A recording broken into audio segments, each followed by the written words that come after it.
Assalamualaikum warahmatullahi wabarakatuh. Alhamdulillah wassalatu wassalamu ala Rasulillah wa ala alihi wa sahbihi wa mawalah. Allahumma salli ala Sayyidina Muhammad wa ala ali Sayyidina Muhammad. Ustadz Muhammad, Ustadz Abdurrahman dan Ustadz yang lain rahimakumullah. Sungguh merupakan penghormatan yang luar biasa saya bisa bermuwajahah dengan para jamaah yang berbahagia yang datang dari kejauhan dan sebanyak ini, melihat semangatnya, antusiasmenya, senyumnya, ikhlasnya, seperti bertemu dengan wajah-wajah calon ahli surga. Amin ya rabbal alamin. Namun mohon maaf, saya sebetulnya bukan ustadz. Saya ini alumni Teknik Elektro Gajah Mada, jurusan Teknologi Dakwah. Jadi rodo angel jurusan yang satu. Oleh karena itu, saya tidak akan ceramah, tetapi hanya sharing. Teringat nasihat Khalifah Ali, undur maqala wala tandur mangqala. Perhatikan apa yang dikatakan, jangan melihat siapa yang mengatakan.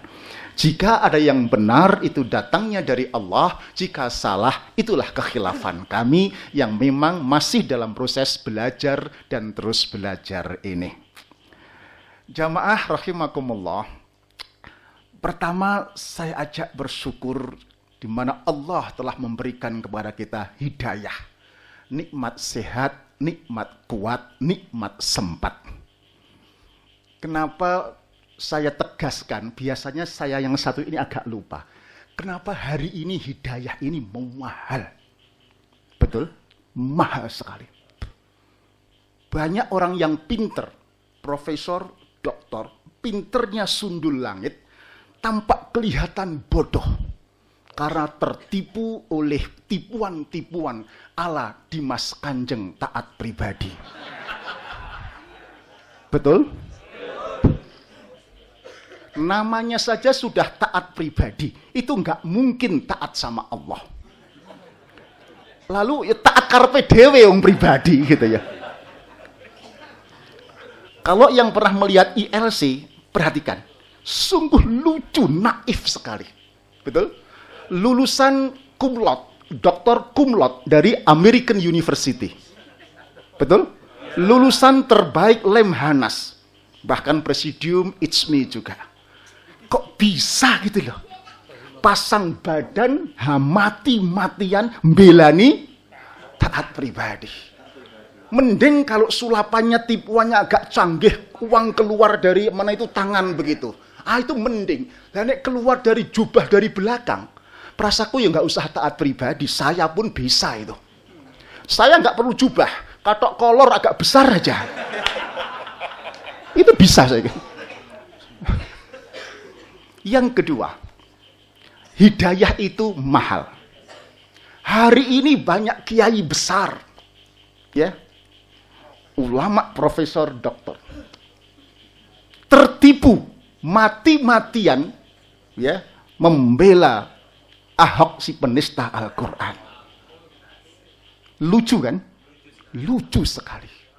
Saya kira sama istri, Umi, itu loh, nek hidayah ke ono itu. Betul? Saya merinding, ya Allah, mahalnya hidayah itu. Sudah dibilangi Mahfud MD, sudah dibilangi oleh siapa itu. Itu tipuan, itu pidana, masih ngeyel. Ini fenomena zaman Nabi Sulaiman, karomah. Sudah dibilangi Pak Buyar, jangan istighosah di sini, itu pidana di Polda, masih ngeyel. Yang di Polda itu prewangane, bukan taat pribadi. Ya, sebenarnya itu mahalnya hidayah. Saya satu mengingatkan bahwa panjangan melihat seperti itu jangan mencibirkan bibir, segera bersyukurlah. Itu loh mahalnya hidayah dari Allah. Hari ini pun banyak orang kaya yang kayanya luar biasa, tapi tampak sedemikian miskin. Kenapa? Kekayaan uangnya yang 200 miliar masih mau digandakan lewat taat pribadi juga. 200 miliar itu kaya apa kaya? Panjenengan ngitung nolnya aja masih mikir, nolnya piro ya kira-kira. Betul. Masih mau menggandakan. Itu kalau nggak ada hidayah dari Allah. Subhanallah. Baik, jamaah rahimakumullah. Merespon yang semacam ini, maka sekali lagi kita bersyukur atas hidayah dari Allah. Nah, nikmat setiap kita yang masih mempunyai nikmat bibit iman, ya, masih waras imannya, ya, pasti akan mempunyai azam, ya, untuk menjawab tantangan Ahok. Setuju? Yang dia bilang bahwa lebih baik pemimpin non-muslim, ya, tetapi jujur ketimbang muslim tetapi korup. Para ulama sudah membantah dengan kata-kata fatwa dan retorika sampai mengeluarkan Al-Maidah ayat 51. Itu, ya, yang kemudian berlanjut dengan gerakan 4.11 dan rencana 2.12. Betul. Apa cukup hanya dengan itu?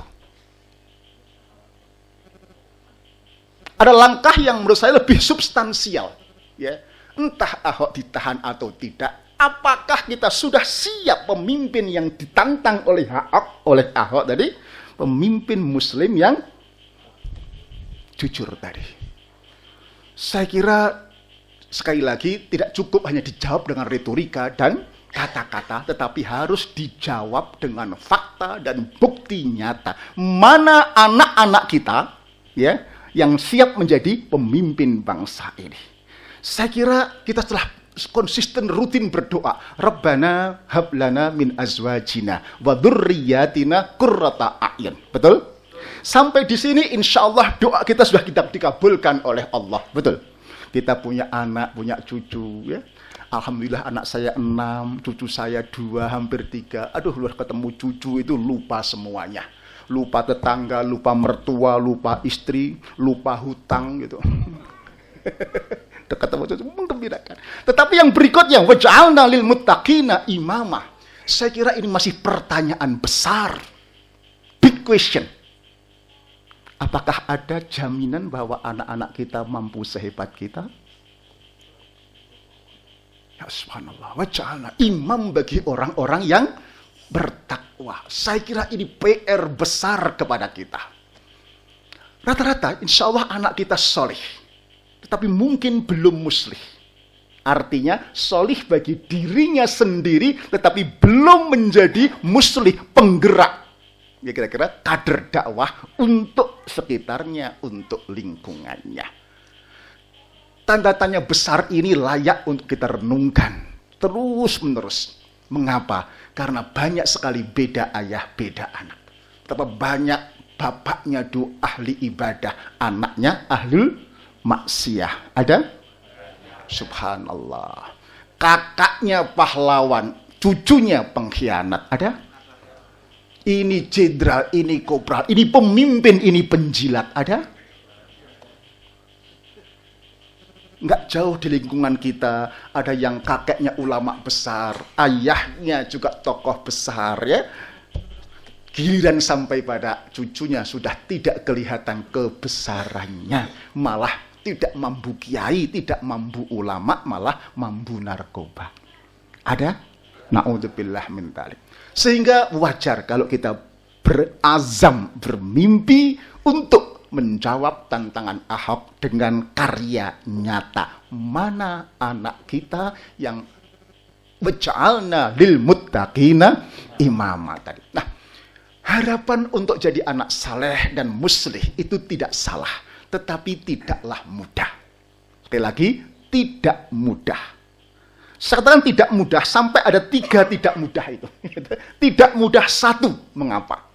Karena hari ini ada multi panutan yang berebut, ya, mempengaruhi anak kita. Beda dengan zaman kecil saya atau Pak Abdurrahman, barangkali panutan itu cuma 2 atau 3. Di rumah ada ayah, gitu. Di masjid ada ustadz, kiai, di sekolah ada guru. Selesai, betul ya? Sehingga nakal-nakalnya itu ya nakalnya bocah waktu itu. Tetapi hari ini ada multi panutan. bahkan mampu menggeser peran guru ngaji, peran guru, peran orang tua. Apa yang disebut dengan cyber atau IT tadi? Pengaruhnya dahsyat sekali. Pertama, akan menjadi cyber crime. Yang kedua, cyber prophetic. Dan yang ketiga, cyber religion. Apa maksudnya? Kenapa nggak mudah saat tadi? Cyber crime. Sekarang teknologi IT yang selalu masuk di tengah-tengah kita sudah menjadi alat untuk kriminal. Betul? Penipuan, perampokan, ya. Semula kenalan lewat cyber, lalu kopi darat, ya. Kopi darat, kemudian gini-ginian, ada perkosaan, pembunuhan, perampasan. Banyak sekali cybercrime. Tidak hanya dewasa, tetapi juga anak-anak. Yang gila gadget sekarang kan enggak mama, enggak papa, enggak anak-anak. Mama pun sekarang agak lebay. Dikit-dikit ngetes anaknya. Nak, lagi ngapain? Kuliah, Ma. Sudah makan? Sudah, Ma. Sudah sholat? Sudah, Ma. Ini loh lagi ruku, gitu. Lagi ruku kok bisa jawab. Ini kan lebay sekali. Nah, masih ingat levelnya sekarang bukan kenakalan anak lagi, kejahatan. Ada yang ingat ketika Pak Jokowi membacakan perpu terakhir tentang kebiri? Ingat judulnya enggak? Judul perpu itu kejahatan seksual terhadap anak, bukan kenakalan. Levelnya sudah kejahatan. Maksudnya bukan suka sama suka putra putri atau putra putra, tetapi sudah model jahat itu sudah memaksa, membunuh, memotong, waduh, kira-kira. Dan terakhir saya kira kita lihat kasus di Kali Bogor, masih ingat? Ya, satu wanita dikeroyok 8 orang, 3 diantaranya SD, paling kecil kelas 3 SD. Bu Risma menemui si anak kelas 3 ini sambil berlutut. Bu Risma speechless, gak bisa ngomong. Lele, kok iso gitu ya? Sing majari, sing marai sopo? Kok iso kok itu sing ngajari sopo? Satu pertanyaan. Apa jawabnya? Warnet HP. Itu yang ngajari. Jadi luar biasa. Saya bersyukur ketika Kominfo memblokir 2000 situs porno. Tapi tak lama kegembiraan saya setelah membaca setiap tahun ada 1 juta situs porno lahir kembali. Nggak percaya silahkan, panjenengan lagi browsing detik.com apa begitu, ya, bab politik Ahok gitu, tiba-tiba tung muncul, ya, iklan macam-macam gitu, betul? Misalnya untuk Anda kecil gitu. Ada? Nyerobot gitu. Ya Allah. This true story. Yang kedua, akan menjadi cyber prophetic. Profetnya bukan Nabi Rasulullah SAW, bukan para sahabat, tetapi sudah tontonan jadi tuntunan jadi tontonan. Secara evolutif ini bisa dijelaskan dengan ilmiah. Ya, prosesnya perlahan tapi pasti. Kenapa kok bisa? Teknologi yang berwarna, bergerak, bersuara dari televisi atau ini, itu disebut dengan totally communication. Gambar berwarna, bergerak, bersuara itu menarik. Tidak hanya mata dan telinga kita, tetapi emosi kita terlibat. Contoh, nonton sinetron, seneng ikut tertawa, ya, sedih ikut menangis. Bapak-bapak nonton bola, hati-hati gelas disingkirkan. Kaki itu bisa ikut nendang, padahal bolanya terlibat. Maka disebut dengan level komunikasinya mencapai 60% efektif. Beda dengan ceramah, ini partial communication karena hanya dari mulut ke telinga. Ini tingkat nyantolnya hanya 10%. Ceramah 1 jam itu bisa nyantol 10 menit aja untung-untungan. Maka jangan kaget kalau khutbah Jumat yang levelnya wajib ain hanya 20 menit. Masya Allah, khatib belum selesai membaca pembukaan, masih ittaqullah, itu jamaah sudah faham semua. Teklu, tes, manduk semuanya. Sampai Profesor Shahab mengatakan, bapak-bapak kalau lagi nggak bisa tidur, nggak usah repot cari obat tidur. Silahkan datang Jumatan. Itu langsung les gitu. Obat ngantuk ya, obat tidur yang luar biasa. Nah, kemudian time interaksinya. Panjenengan ketemu juru dakwah, nasihat itu paling 2-3 jam seminggu. Betul? Ya, Jumatan 20 menit, ceramah 1 jam, ya lain lagi kira-kira begitu. Nah, tetapi televisi di Indonesia mengunjungi pemirsanya rata-rata 4-6 jam per hari dengan tingkat efektivitas komunikasi 60%. Ya, ceramah dai ini hanya nangkal 10%, itu pun hanya 2-3 jam per minggu. Iku nek gak ngantuk. Ya, itu bedanya. Lalu kemudian jangan kaget kalau tontonan jadi tuntunan, tuntunan jadi tontonan. Berikutnya adalah cyber religion. Yang kata orang bukan lagi cyber ini menjadi second God, tetapi menjadi the first God. Tuhan yang pertama yang lebih dipatuhi manusia ketimbang Tuhan yang maha kuasa. Dibilangi sama Ustadz bahwa jamaah ke masjid itu pahalanya 27 kali lipat. Qobliyah subuh itu bonus pahalanya adalah dunia seisinya. Gak patek ngandel. Betul? Tapi diperintah Pokemon Go, budal. Ya. Nah, dengan Pokemon Go dewangi naik Gojek, naik taksi, blusukan grimisan ke makam, ke markas, berangkat. Ini cyber religion. Silahkan diketawakan, tetapi itu pelan-pelan akan merombak mindset kita secara evolutif. Itu satu, tidak mudah satu. Tidak mudah yang kedua. Hari ini lembaga-lembaga pengkaderan lagi pingsan, remaja masjid. It's me, PII, HMI, IMM, IPM, betul ya? Itu pingsan semua. Remas Al-Falah dengan Pak Sigit berkulah gimana membangkitkan lagi, sulitnya minta ampun. Tampaknya remaja masjid gagal membuat format bagaimana bersaing melawan cyber ini. Itu tidak mudah untuk melahirkan itu. Nah, tidak mudah yang ketiga adalah banyak orang tua yang tidak piawai, bahkan tidak faham bagaimana menjadi orang tua yang baik. Dan tidak ada sekolah menjadi orang tua, betul? Dulu waktu sekolah atau kuliah ada enggak mata kuliah hak dan kewajiban suami istri begitu? Ada? Enggak ada. Hak kewajiban ayah atau anak ada? Enggak ada. Setahu saya kalaupun ada ceramah itu hanya khutbah nikah 15 menit. Itu pun bapak-bapak tak lihat, suka tidak mendengarkan.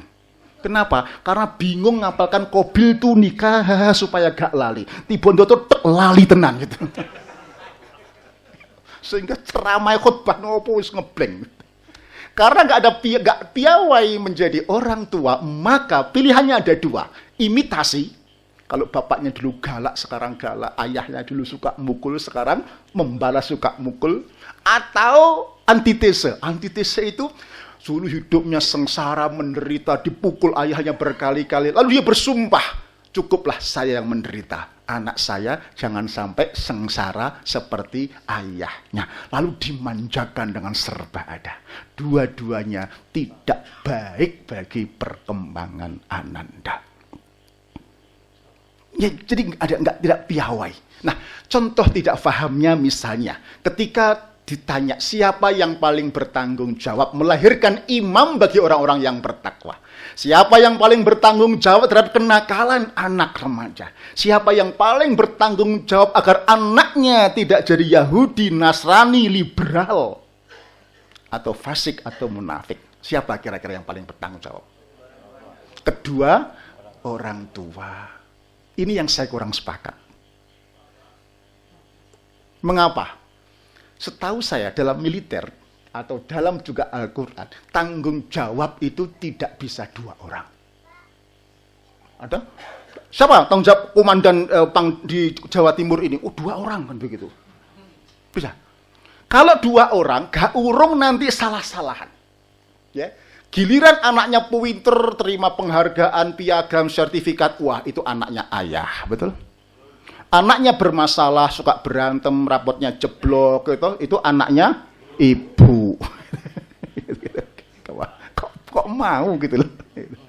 Jadi itu yang saya nggak setuju. Ya. Lalu yang betul bagaimana? Menurut hemat kami, yang betul penanggung jawab adalah ayah. Paling tidak, saya kutip dari pendapat Ibnul Qayyim dalam Tuhfatul Maudud. Beliau berkesimpulan, jika terjadi kerusakan, kejahatan pada anak, penyebab utamanya adalah ayah. Ingatlah, seorang anak dalam Islam bernasab pada ayah, bukan ibu, betul? Ini bukan cuma-cuma loh. Bukan gratisan, tetapi itu menunjukkan kepada siapa Allah kelak hendak meminta pertanggungjawaban. Yaitu ayah, bukan guru, bukan ibu, bukan pembantu. Ayah. Ibnul Qayyim tentu bukan sembarangan berpendapat.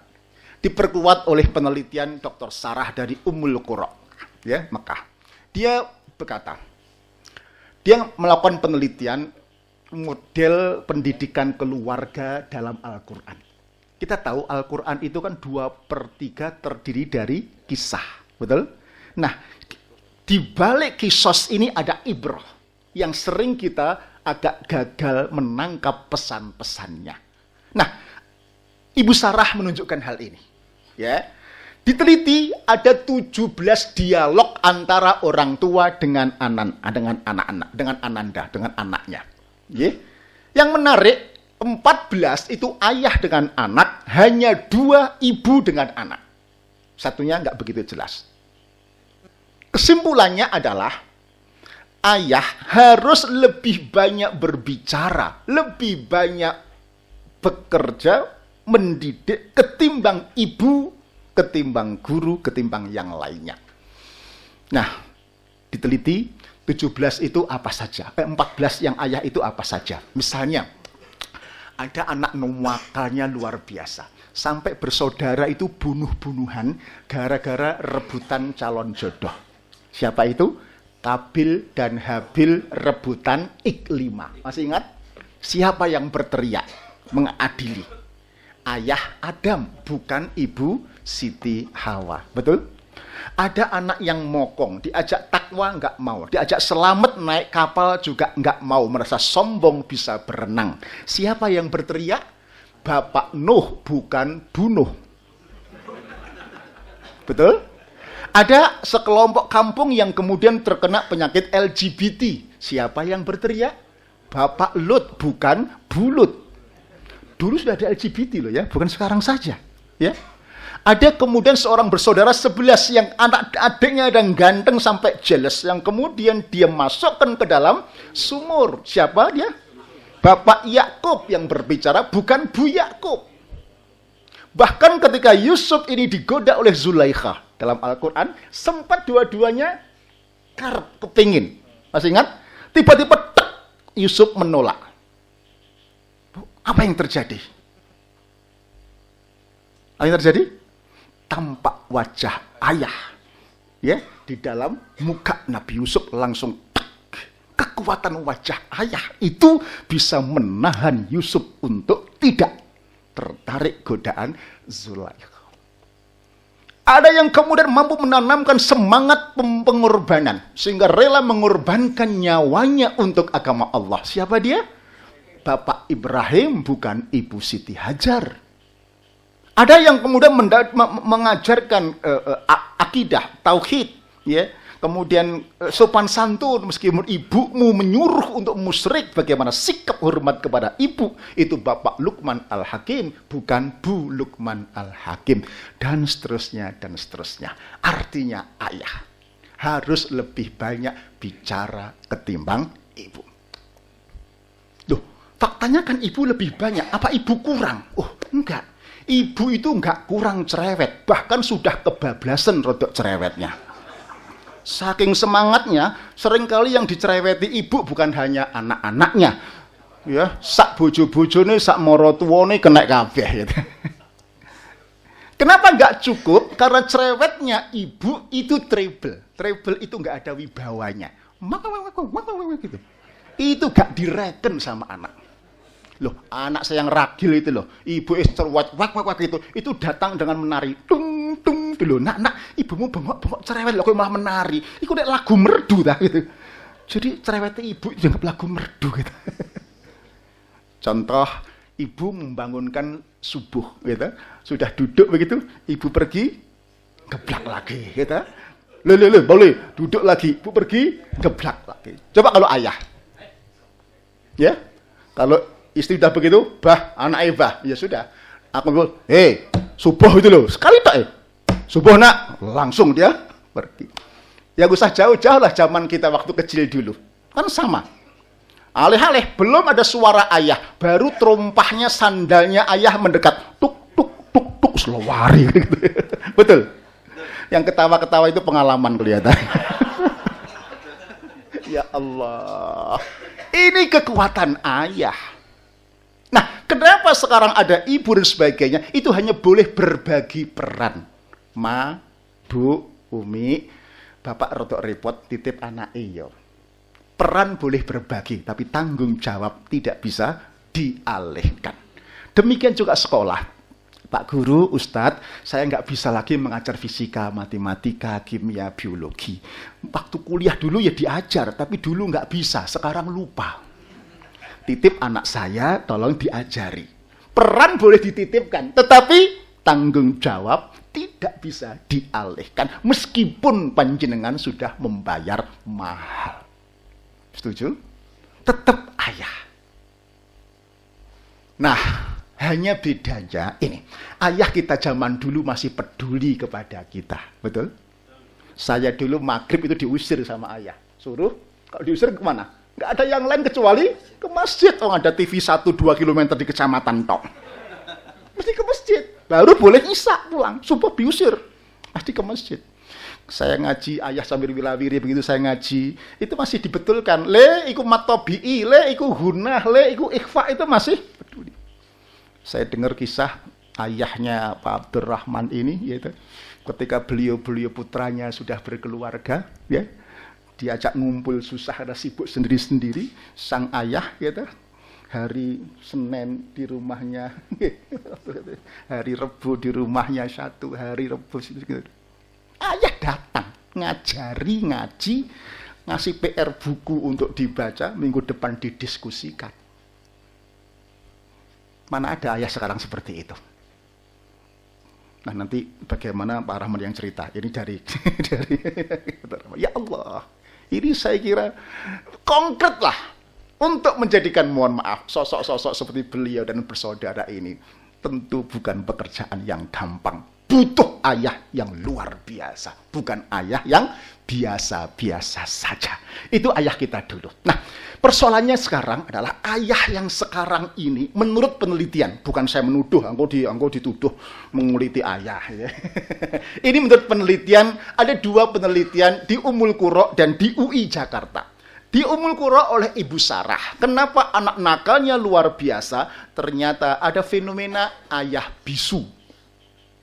Loh, ayah bisu. Maksudnya bukan ayah lorontu atau ayah saryawan. Ayah males ngomong urusan anak. Betul. Dilapori sama Umi, Papa, itulah anak nakal. Ning sekolah wis gawe perkara, berantem, koncone dicekik gitu. Itu rapote jelek, urusanmu lah. Ini urusanmu, males ngomong. Ya. Kalaupun ngomong hanya monoton, ya itu saja. Nah, belajar marah, ngamuk, itu aja. Sampai ada yang bapaknya baru mau ngomong gitu, anaknya langsung, "Bapak stop. Aku sapal, Bapak arep ngomong apa lho wis ngerti aku." Saking monotonnya. Ya, enggak ada hati, ya. Enggak ada empati. Formal sekali. Ya. Itu yang pertama. Di UI sama. Mengapa anak nakalnya luar biasa? Bukan hanya jahatnya, ya, sudah melampaui batas-batas kewajaran seorang anak. Kesimpulannya adalah Indonesia is the fatherless country, negara tanpa ayah. bukan Indonesia banyak jandanya. Ada ayah pulang ke rumah, tetapi hadir di rumah, tetapi tidak hadir secara emosional dan spiritual di hadapan anak dalam waktu dan jumlah yang cukup. Jadi mulai ya pilih sekolah, ya Pak, sarapan, ya Pak, mulai, ya Pak, lagi, seperti gitu aja. Dihitung oleh Ibu Eli Risman, rata-rata di Indonesia dan di Amerika, ayah ketemu anak dalam weekdays itu hanya 19 menit. Bagaimana mungkin menjadi ayah yang hebat kalau hanya 19 minutes as a father? Hanya jadi ayah 19 menit saja. Tentu tidaklah cukup. Ini garap anak, bukan garap enteng-entengan. Apalagi kita bermimpi imam bagi orang-orang yang bertakwa. Sungguh doa ini luar biasa, tetapi konsekuensinya sekali lagi tidaklah mudah. Ibu, bapak yang saya hormati, dulu kita kenal keluarga itu Madrasatul Ula, betul? Ayah kepala sekolah, ibu gurunya. Kira-kira begitu. Ayah yang meletakkan visi, misi, kurikulum, silabus, prinsip, disiplin, anggaran, dan macam-macam. Itu seharusnya ibu yang melaksanakannya. Nah, kalau sekarang tadi ada fenomena ayah bisu, ayah nggak hadir, ayah hanya pekerjaannya golek duit, ya, kemudian lampu mati ayah, ledeng macet ayah, TV rusak ayah. Saya kira ini bukan ayah kepala sekolah, tetapi ayah penjaga sekolah. Pak Bon, kira-kira. Ya Allah. Nah, saya nggak tahu mulai kapan. Ini perlu kita renungkan. Mulai kapan? Setahu saya zaman kita kecil tidak seperti itu. Ayah kita masih aware. Setahu saya ingat betul ya. Saya ngaji gitu, bapak itu nggak nyimak Quran, nggak wirawiri. Tapi kekonangan ikhfa kleru itu ditegur. Ya, itu seingat saya begitu. Nah, mulai kapan? Ini yang saya jujur aja. Belum menemukan. Apakah ketika sudah cari duit susahnya seperti sekarang ini, seperti di Jakarta itu subuh ya udah berangkat jam 9 baru pulang. Itu pun jangan gak sugih-sugih jangan ya Allah. Itu kemudian sholatnya sudah banyak kedederan. Ya. Ada teman-teman malah pada nyanyi lagi, subuh kesiangan, duhur kerepotan, asar di perjalanan, maghrib kecapean, isya ketiduran. Tahu judul lagunya? Judul lagunya Kakean Alasan. Belum saya launching memang lagu ini, jadi belum begitu terkenal. Baik, Bapak Ibu yang berbahagia, masuk sesi 2. Jadi itu betapa pentingnya kehadiran ayah. Saya ingin lebih detailkan lagi, karena kesempatan ini mahal, ya, mohon izin ya, lebih rinci lagi. Kapan momentum ayah harus hadir? Sebetulnya ya sepanjang harus hadir. Tetapi sekedar ingin menegaskan, kalau momentum ini ayah tidak hadir, maka kalau anak unkontrol nanti jangan salahkan siapa-siapa. Ya, beberapa.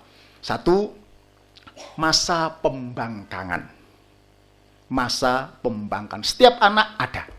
Biasanya waktu masuk akil balik. Kalau kelas itu kelas 6, kelas 1, 2, SMP.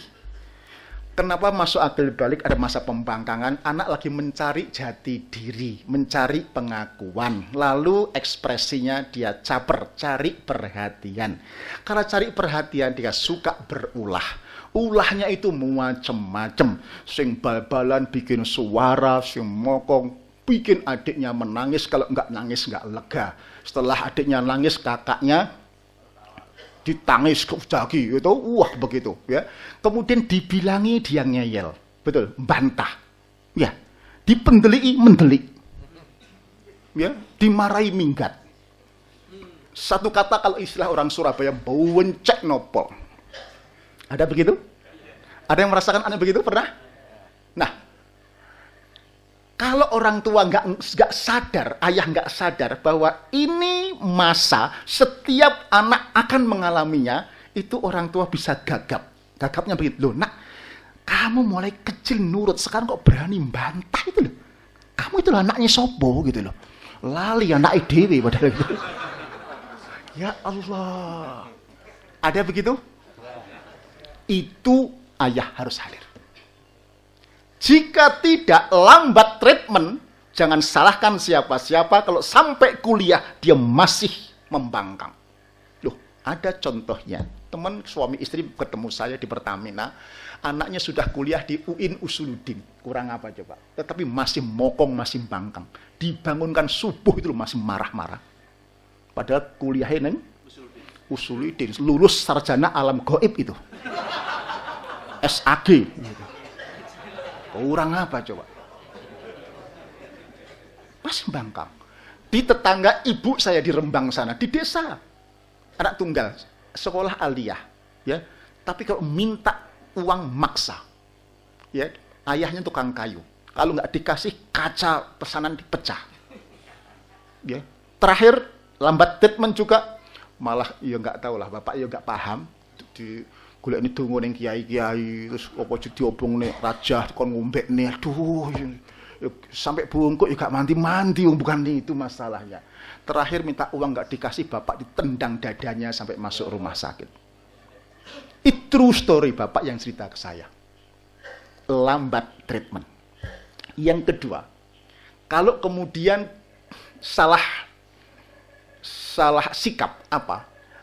Anak ini lagi caper, ya, rewel, mokong, berulah, minta perhatian siapa? Ayahnya, karena ibunya sudah tiap hari kayak gitu ya. Tiba-tiba ayahnya pulang malam dari kantor cuapek, lihat anaknya kok mokong, ya. Mestinya dia berharap ayahnya memeluk, diskusi, malah dipukul, plak begitu. Hati-hati, hati yang terluka itu tidak akan selesai dalam waktu 1-2 tahun. Banyak yang masih berbekas ketika dia punya anak lagi. Jadi sampai cucunya itu menjadi tidak akrab. Ada yang tahu kisah seperti ini?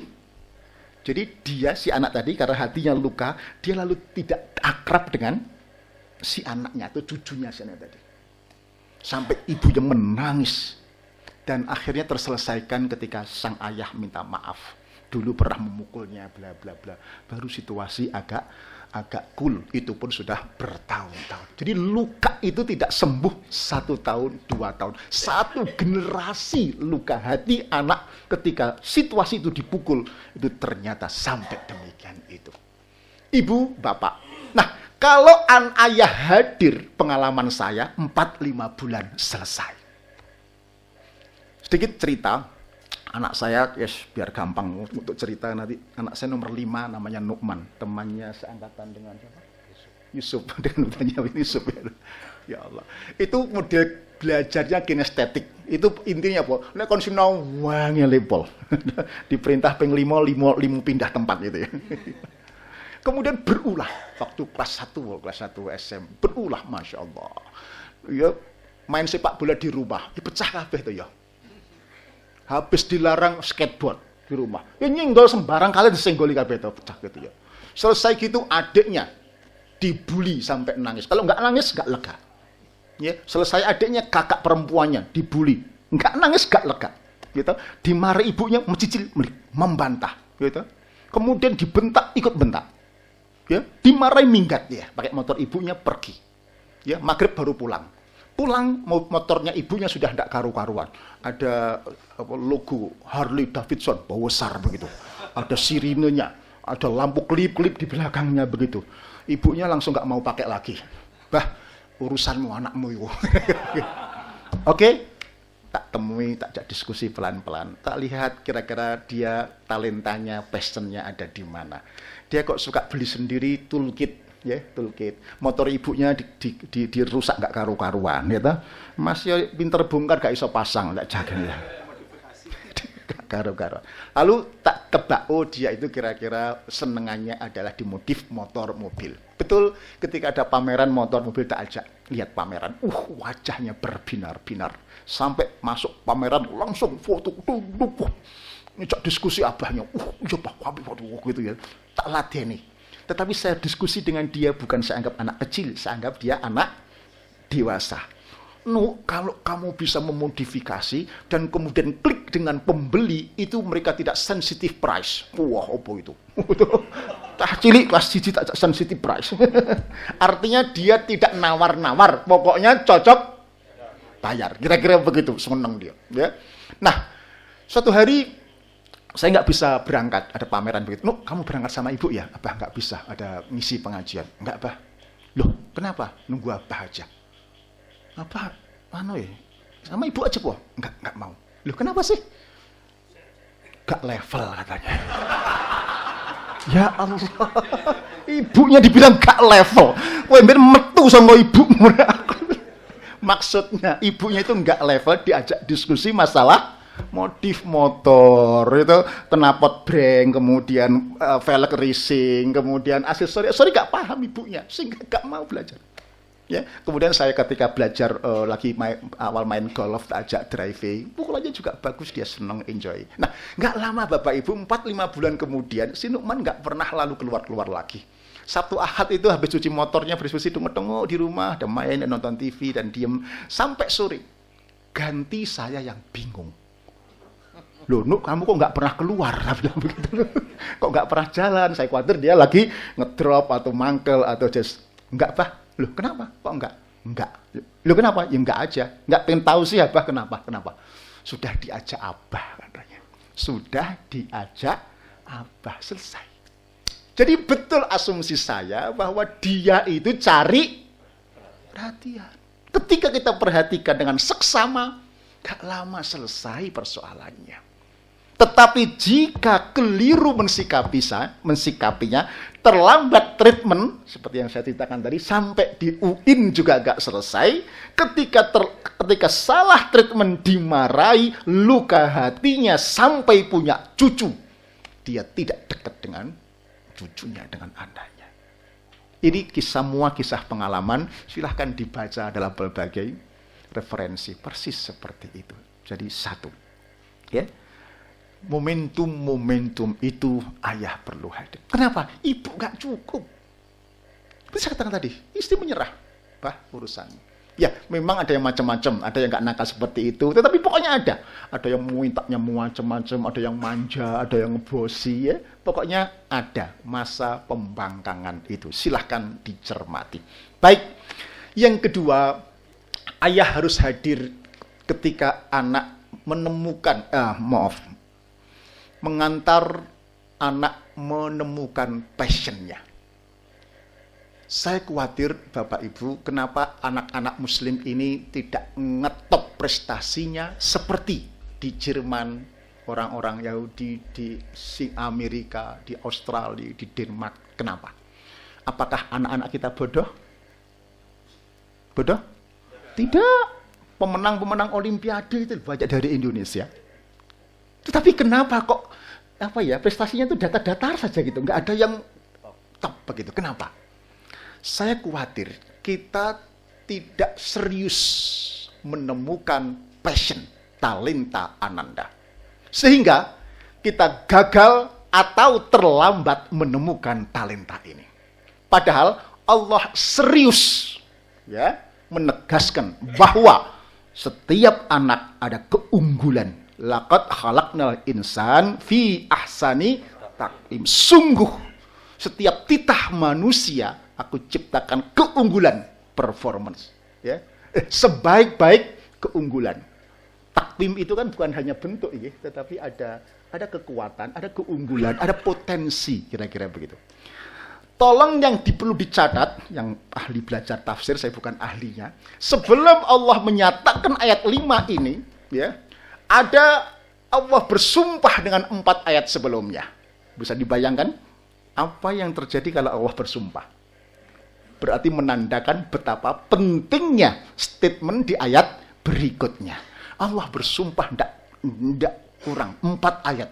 Wattin, wazzaitun, waturi sinin, wahadal baladil amin.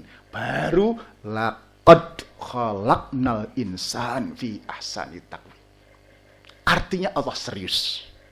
Serius, tapi kita tidak serius. Menggali potensi Ananda ini. Sehingga gagal menemukan atau terlambat menemukan, bahkan tak jarang ayah yang kemudian ngomong begini, aduh anakku troublemaker parah, wis gak di potensi apa-apa belas gitu. Ini sama dengan menghina Atin ayat 5, sama jelek dengan Ahok menghina Al-Maidah 51 ini. Menistakan, ya, menghina Allah. Loh, Allah sudah bilang, berfirman, ada keunggulan. Lah kok kita bilang apa? Anakku troublemaker, gak duwe bakat belas, sembuh dadi apa, wis norok buntuk ya kan, mbuh dadi apa. Itu berarti kita menghina ayat Allah, menghina ciptaan Allah. Ngapunten, setiap anak ada keunggulan. Mohon maaf, ketika tetangga kita lahir anaknya tunanetra, apakah kita berani mengatakan ini produk gagal ciptaan Allah? Ada yang berani? Enggak ada produk gagal ciptaan Allah. Setuju? Biarpun tunanetra, Allah memberikan keunggulan yang dahsyat luar biasa. Setuju? Mereka dimudahkan untuk menghafal Al-Quran. Betul? Sementara kita yang melek sempurna ini, Masya Allah, juz 30 aja yang depan hafal, yang belakang lali. Belakang dihafal, depan lali. Betul? Sing guyu pengalaman gitu. Ya Allah. Masya Allah, mereka itu hafal semuanya. Artinya apa? Nggak ada produk gagal. Selalu ada keunggulan. Nah, kita saja yang males. Mohon maaf, rapat ngereken dengan laqad khalaqnal insan fi ahsani taqwim tadi. Nah, justru orang-orang Jerman Yahudi lebih peduli kepada seperti ini. Ngapunten, di Jerman, di Denmark, di Swedia, di New Zealand, lulusan SD itu sudah ketemu passionnya. Passion itu apa? Bakat, talentanya. Ya. Kita itu SMA aja bingung, betul? Kadang IPA, IPS pengen pindah IPA, pengen bahasa yang agama, lah suka karu-karuan begitu. Betul. Bahkan ada yang sudah berkarir 30 tahun, ketok duduk passionku di sini, aku tak resign aja. Wis 40 tahun aja bingung. Ada begitu? Ah, Allah. Di sana itu SD sudah ketemu passionnya, sehingga kemudian dia bisa menentukan alamat masa depannya. Alamat masa depan bukan alamat rumah loh ya. Alamat karir, alamat menjadi khalifatullah fil ard, dadi opo, aktualisasi potensi diri yang Allah berikan kepada kita, ingin beribadah menjadi Abdullah itu menjadi apa, itu sudah jelas alamatnya. What are you going to be? Itu jelas. Seperti kalau dari Surabaya mau ke Malang, ya, maka kemudian SD-nya di Surabaya, maka SMP-nya mungkin di Pandaan, SMA-nya di Lawang, kuliahnya di Singosari, sehingga nggak lama kemudian nyampe di Malang. Nah, kalau anak Indonesia enggak, karena nggak jelas passionnya, nggak tahu alamat masa depannya, SMP suka-suka. Dari Surabaya mungkin enak neng Babat lah. Babat, SMA Tuban, kuliah neng Semarang ya. Teko Semarang lagi sadar, loh ternyata tujuanku Malang Buwing udah metu Mediun, kemudian Kediri, munggah lewat Bujon, Batu, terus baru Malang. Sampai Malang. Sampai, tapi umurnya udah 52 tahun. Sudah mau pensiun. Nothing to do. Nggak maksimal. Padahal orang itu peak energinya luar biasa 30 sampai 45, 50. Itu diajak gak turu rong dino rong bengi ya kelakon gitu. Tetapi 52 gak turu, boyok itu. Gak bisa lagi diajak beribadah. Nah, jangan kaget kalau kemudian di Jerman itu usia 25 jadi dokter, ya 27, ya. Kemudian 35 jadi guru besar. Kalau memang gak pinter matematika, lulus pun cum laude. Ya, atau summa cum laude. Kalau di kita kan enggak, karena SMP maksa, SMA maksa, logika matematika agak pinter ya SMA, maka jarang yang lulus cum laude, yang banyak kemelut. Semua kemelut, bukan summa cum laude ya gitu. Nah, mereka yang tidak pinter matematika jadi teknisi, namanya vocational school. Di sana pemerintah menghargai betul vocational school. Industri dipaksa untuk nerima magang, ngasih sertifikat, menampung mereka-mereka. Sehingga lulusan politeknik, SMK di sana itu ya keren-keren. 20, 25 tahun, go internasional ya. Gajinya juga levelnya tinggi-tinggi. Begitu. Sesuai dengan passionnya. Itu Al-Quran. Itu pesan Allah. Kita agak mengabaikan. Ya, Allah bersumpah serius, kita gak pakai serius. Ya, mungkin juga ini bagian dari sekolah kita, ya. Pendidikan kita yang anak SD itu dibebani macam-macam kurikulum. Betul. Lalu kemudian full day school, lalu orang tua seolah-olah pasrah bongkoan. Itu salah besar. Norok buntut salah besar. Ya, sampai saya berujar kata saya setuju dengan Pak siapa? Dr. Siapa itu? Dia bilang kalau jadi presiden pertama yang mau dirubah adalah Kementerian Pendidikan, mau dirubah jadi Kementerian Pengajaran katanya begitu. Karena pendidikan. Kemudian Kementerian Pemberdayaan Wanita dirubah Pemberdayaan Keluarga. Kira-kira begitu. Jadi itu passion. Baik. Contoh sederhana yang untuk melihat passion ini begini Bapak.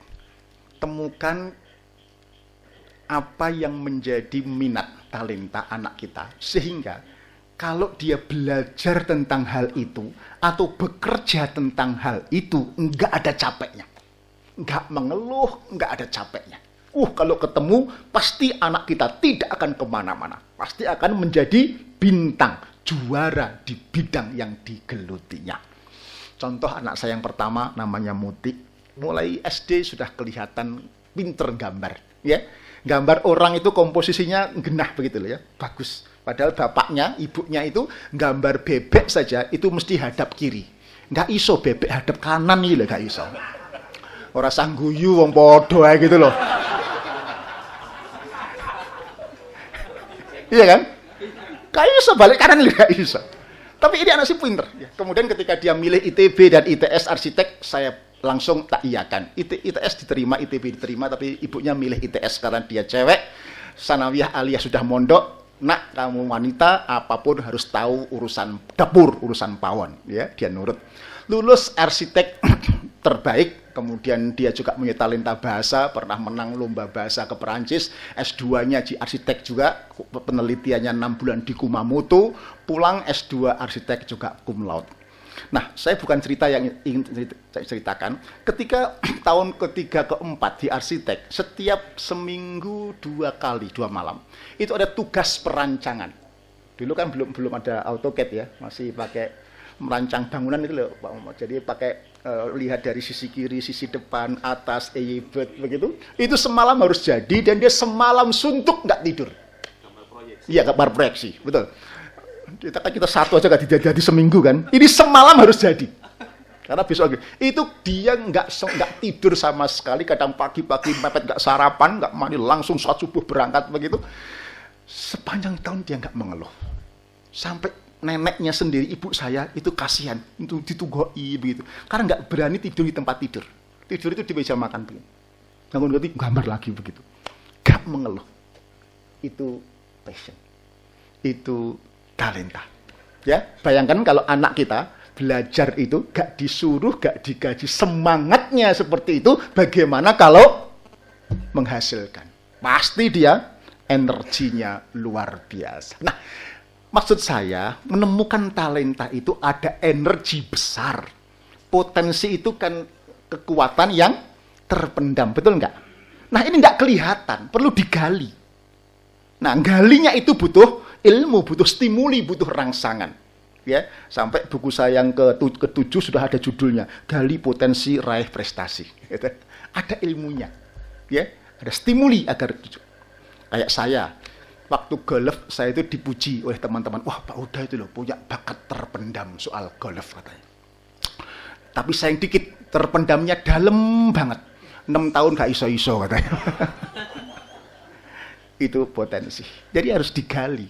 Nah, ini ayah yang tahu wawasan, tahu pencermatan. Ibu kalau rutin bergelut dengan itu seringkali tidak mampu awas, tidak cukup jeli, tidak cukup awas melihat dan kemudian mengkaitkan dengan masa depannya.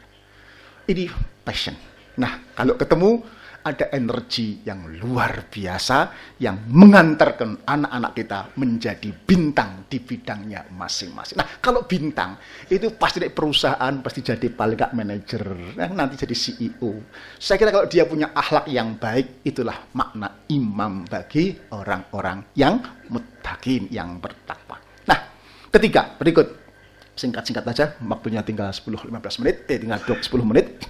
Yang ketiga adalah ayah perlu hadir ketika merumuskan vision.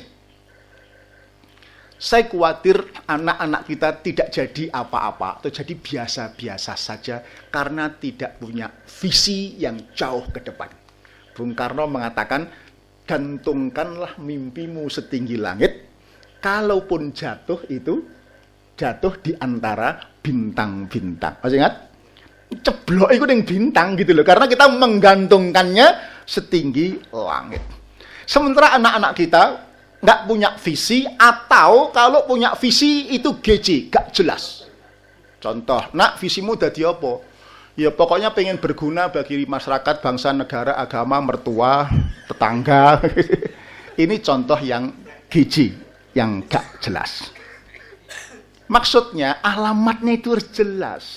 Kalau boleh disingkatkan smarter ya, harus spesifik. M-nya measurable, bisa diukur. Ya, A-nya attainable, bisa tercapai, gak ngawur. R realistik, ya.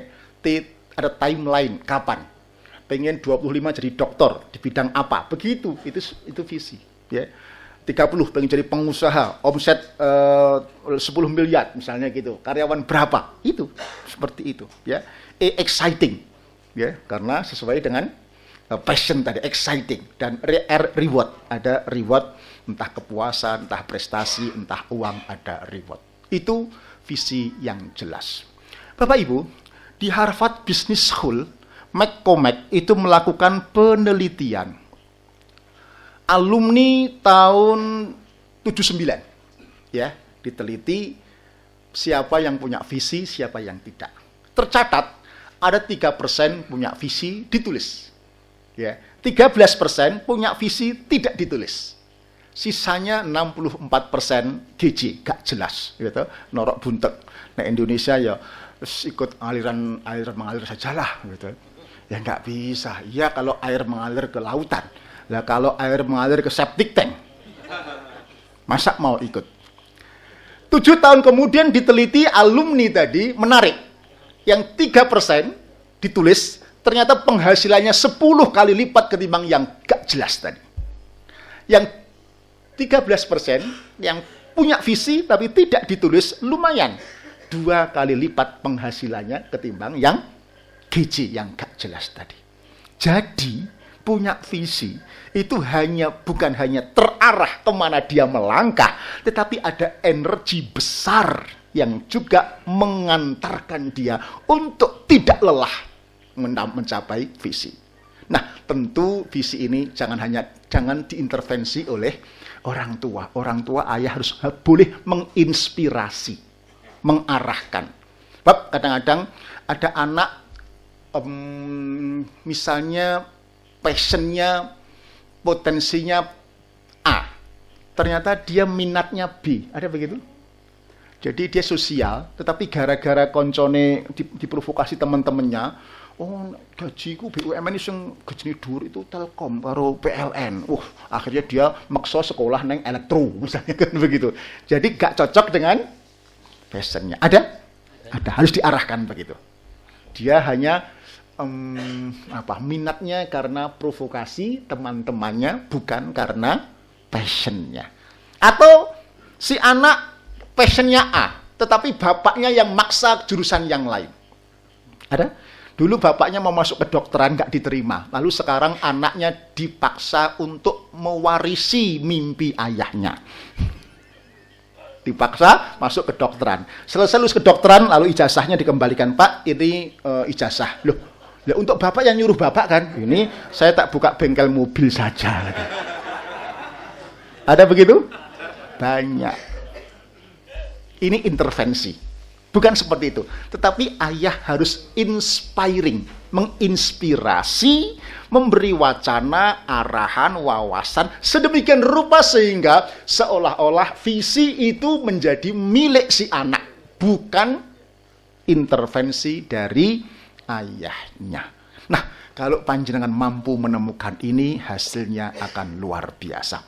Contoh yang paling gampang saya sendiri. Ini cerita mungkin menutup awal renungan ini. Saya asli desa, ya, desa Takeran, 10 kilo dari Takeran. Jadi Madiun Kemringet itu saya. 10 kilo dari Madiun, desa di pesantren Takeran. Sekolah saya ya ibtidaiyah aliyah di desa, gitu, sekolah nyeker. Kemudian waktu kelas 2 sanawiyah, ayah sudah nanya tentang visi saya ke depan. Besok kalau besar ingin jadi apa? Kalau di desa di sini biasanya tradisi pesantren itu habis sanawiyah ya aliyah atau yain. Kalau enggak ya ngaji di pesantren yang lain. Mulai jadi guru ngaji, jadi ustadz, jadi mubalik, jadi mudin, jadi apa lagi? Yai itu takmir masjid atau dari KUA gitu. Mau begitu? Saya diem saja ya. Seolah-olah memang tidak cocok dengan maksud saya. Atau kamu mau jadi agak beda, berbeda dengan mainstream, dengan arus utama di desa, di pesantren ini. Jadi apa, Bah? Itu loh, jadi insinyur, ahli teknologi, tetapi kemampuan dakwahmu tidak kalah dengan lulusan pesantren atau IAIN. Wah, mau, Bah, mau. Keren kelihatannya, keren gitu ya. Cah cilik keren gitu kan, wah gitu ya. Nah, itu seolah menjadi klik, menjadi visi saya. Bahkan dengan piawai ayah membuat role model seperti itu loh. Nah, itu ditunjukkan sosoknya. Insinyur Sahirul Alim MSc. Asli Bangkalan, hafid Al-Quran ya. Yang dia kalau mentafsirkan Al-Quran dengan teori-teori atom yang canggih, pinter sekali tuh orangnya. Dulu pernah masuk penjara zaman ya Soeharto ya. Kemudian sekarang udah almarhum. Klik, dia dosen UGM. Nah, langsung otak saya pengen lihat siapa sosok Sahirul Alim MSc ini. Kira-kira begitu. Lalu pengen UGM. Tetapi kan modalnya modal pesantren. Gimana caranya supaya sampai ke UGM ngaruh ITB kan begitu. Langsung semangat saya muncul saat itu. Dan semangat itu tidak kenal lelah sampai sekarang. Cerita detailnya, langsung kelas 3 sanawiyah, saya sekolah double. Untuk bisa masuk SMA terbaik SMA 2 Madiun. Sanawiyah, pagi pulang sebentar, sore masuk SMP. Ya. Belum ada full day school, saya full day school sendirian. Ya. Yang lain main-main bola, saya sekolah lagi. Untuk mengejar ketertinggalan aljabar, ilmu ukur, sama biologi waktu itu. Berbekal itu, saya ujian SMP 2 Madiun, ekstra naik, kemudian masuk SMA 2 Madiun, diterima. Sampai di sana sekolah tung-tung-tung, ditegur sama almarhum. Inilah bedanya ayah zaman dulu. Kamu lah kalau sekolah SMA, tok ngajimu piye? Ditegur. Ngajimu terus piye? Kan kamu dulu insinyur, sing ngajimu gak kalah dengan pesantren. Maghrib, isya, subuh saya ngaji. Alhamdulillah ayah juga lulusan Gontor. Diajar sendiri oleh almarhum bapak. Mulai nahwu shorof, tafsir hadis, usul fikih, mustalah hadis, kemudian ilmu balaghah, ya, ilmu mantik gitu. Di samping ngaji-ngaji di pondok sebelah itu. Sampai qiraah dipanggilkan guru. Gitu. Ganti guru 3 saya nggak bisa-bisa. Ini saya nggak iso gurune mbah muridnya gak jelas. Gitu. Kemudian saya tembus teknik elektro Gajah Mada. Pagi sampai siang praktikum sibuk di elektro. Tetapi di weekend saya ikut pengkaderan kader Masjid Syuhada. Jam 6 pagi sampai 6 sore. Itu 1 tahun. Ya, non-stop setiap weekend. Tahun kedua HMI. Tahun ketiga FOSI atau BNDI. Tahun keempat, kelima saya tinggal di Padepokan pondoknya Pak Amin Rais. Di Pondok Budi Mulia tuh. Itu juga begitu, maghrib sampai jam ngaji, subuh segitu, ya ngaji lagi soal Fidril Quran, ya diajari Pak Syahrul Alim, diajari Pak Amin Rais, tokoh-tokoh yang ya, itu malam ngaji seperti sehingga ya, nggak ada lelahnya. Sampai kemudian saya pindah ke hijrah ke Surabaya. Di Surabaya ditangkap Pak Fuad Amsari untuk membantu di Cendekiawan Muslim Al-Falah, masih ingat? Kemudian saya kerja jadi direktur di pabrik kertas, di bioetanol, jadi percetakan tetap. Tetapi ngajinya ya tetap dengan Pak Taufik Abi di depan rumah, dengan Pak siapa ya. Sampai sekarang ini mimpin macam-macam, nek kon ngaji atau kon buat presentasi itu bisa nggak capek saya itu. Ya. Apa ide besok ada tugas ngisi apa judul yang lain begitu, sampai rumah sampai jam 11 malam saya nggak capek, nggak ngantuk untuk menghadap laptop ini. Nulis buku jam 3 bangun nulis buku nggak ngantuk kalau itu maksud saya. Ya kalau visi itu klik, ada energi yang luar biasa. Nah, bayangkan kalau anak-anak kita seperti itu pasti akan menjadi pemimpin di bidangnya masing-masing. Amin, mudah-mudahan. Kira-kira begitu. Sudah jam, lebih 5 menit malah dari. Baik, kita lanjutkan. Barangkali ada yang punya pengalaman boleh sharing atau ada pertanyaan, monggo. Assalamualaikum warahmatullahi wabarakatuh. Masya Allah. Tidak salah dengan apa yang saya harapkan tadi. Bapak-bapak, tadi sudah mendengarkan bagaimana peran seorang ayah ya dari Ustadz Misbahul Huda. Pada malam hari ini acara ini saya buat lain. Kalau biasanya ada 2 season ya, Ustadz ceramah, kemudian saya buka dengan tanya jawab. Ya. Tetapi pada malam hari ini akan saya buat 3 season. Kalau misalkan yang ketiga nututi ya, dan kalau tidak nututi ya karena waktunya jam 8 harus selesai. Tapi ini ada season yang kedua yang sekarang ini bukan tanya jawab. Kita untuk memantapkan apa yang sudah disampaikan oleh Ustadz Misbahul Huda tadi. Kita ini bukan butuh ilmu yang kita dapat ceramah bukan. Sekarang ini yang itu adalah butuh ilmu inspirasi. Tadi kalau saya bisa simpulkan apa yang disampaikan oleh Ustadz Misbahul Huda tadi, keberhasilan seseorang di dalam mendidik anak itu adalah hasil kerjasama orang tua dengan anak. Bukan hanya orang tua saja atau anak saja. Orang tua pun perlu tahu talenta anak ini apa. Kemudian komunikasinya gimana ini itu. Ya.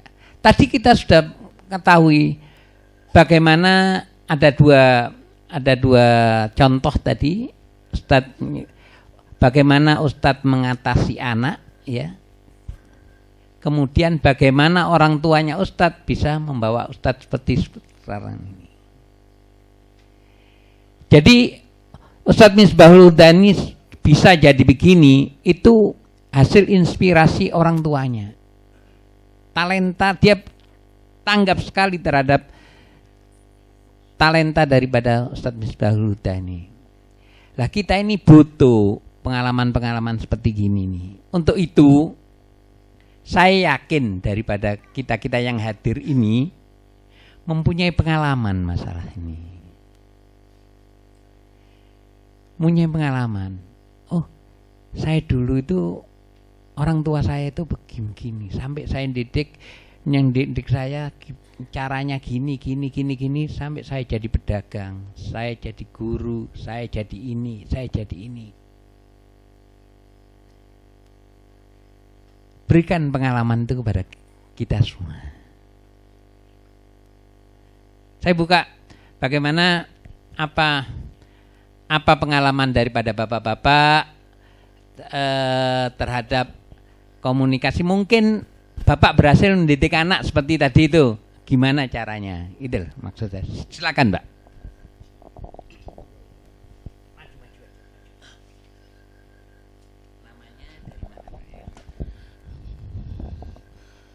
Assalamualaikum warahmatullahi wabarakatuh.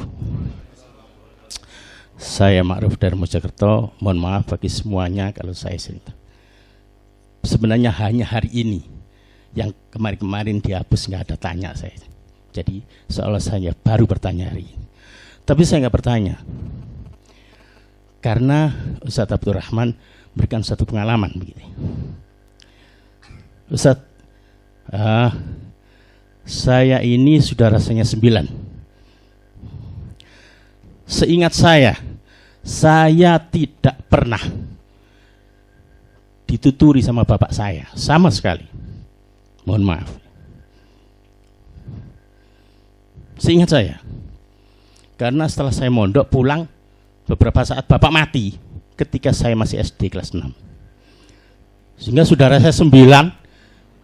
Iya. Wafat, apa-apalah ini almarhum ya. Jadi saudara saya 9. Bagaimana saya ini bisa dibimbing oleh bapak saya, nggak punya bapak dan tidak meninggalkan apa-apa juga, nggak punya sawah, nggak punya toko, anaknya 9. Tapi ketika ada orang-orang tahu seperti itu, ada orang yayasan itu datang. Karena kecil-kecil saya masih SD nomor 3. Bayangkan saya nomor 3, yang ke bawah berapa lagi? Masih kecil-kecil. Enggak boleh sama. Oh enggak. Anak-anak saya mau saya rawat sendiri, kata ibu saya begitu. Ya. Ibu saya itu pimpinan muslimat. Tapi begitu pagi dia bawa ebor ke pasar. Anak 9. Ibu juga enggak pernah membimbing anak-anaknya saya macam-macam. Tapi kalau zuhur dengar azan, dicari sampai ketemu semua harus jamaah yang sudah waktunya ke masjid. Asar dicari, mau tidur juga dicari, seperti itu. Tapi adik saya yang terakhir punya rumah tahfidz di Sepanjang, jadi kepala pesantren ya. Punya rumah tahfidz, alhamdulillah santrinya banyak. Itu yang nomor 9. Jadi bagaimana saya tidak pernah, bagaimana saya punya cita-cita? Wong tidak pernah ada yang nanya, kamu jadi apa? Nggak ada yang nanya. Jadi saudara saya 9 sangat bertolak belakang dengan bagaimana saya yang ngajarkan saya siapa.